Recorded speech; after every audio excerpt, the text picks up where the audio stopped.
Hi,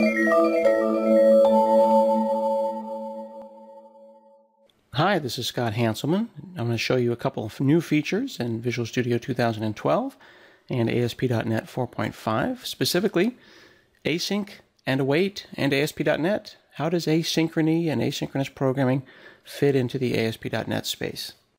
Asynchrony is built all throughout ASP.NET.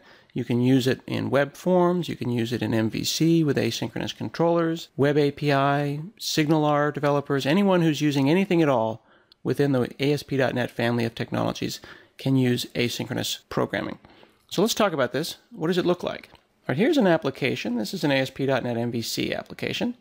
And we've got a pretty basic controller here. We've got a contact controller.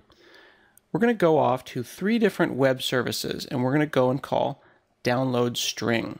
Download string is going to use web client. This is pretty straightforward code that you've seen before. We'll make a call. It'll happen synchronously. When that comes back, then this line will run. And then when that comes back, then this line will run. We'll throw the results into a view bag and show the view. You'll notice, though, that we've added a filter. We put a stopwatch here. This is a little thing of our own, just for the example here, that's going to count how long it takes in seconds for this work to happen. So again, we're going to request this page. Controller is going to run. We're going to make calls out to 3 different web services. Some of these might take a second or 2. Some might return instantly. We'll run this application, get our contacts, and it looks like it took 2.2 seconds. We had a list of contacts, we got temperature, we got location. This is done synchronously.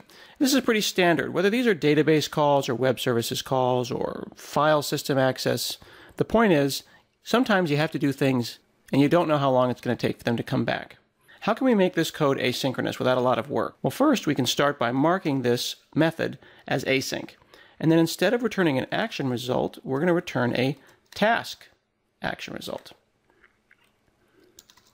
Then down here, we're going to say await task when all of these things, when contacts and temperature and location are all done, then we'll bring those together and get the results. Except it's telling us don't take things that aren't tasks.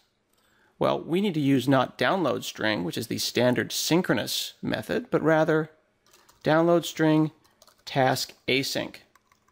All of the methods that you're used to using that could be benefited from an asynchronous version in .NET 4.5 have those. That means file access, talking out to sockets and HTTP. Any kind of low-level I/O-based API now has a task async addition.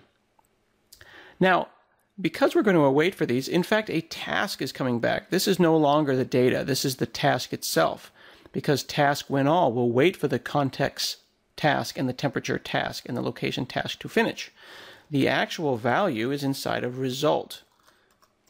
So we'll change that. So now let's look at our code.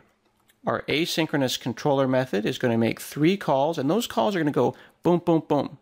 They're going to return immediately because they are asynchronous. Then this thread will be freed up. This ASP.NET thread will be freed up and can be used by other requests. When everything's done, when all of those tasks are finished, then we will return, we will get the results, and we will put them back in the view bag. Nice, easy to read. Couldn't be any easier, frankly. Let's run this.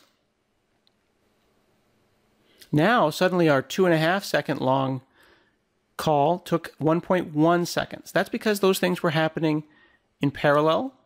Some of them took a long time. Some of them didn't.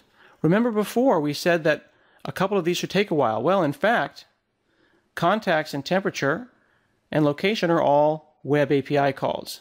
Contacts comes back immediately, but location has a thread sleep. It actually takes a full second to return.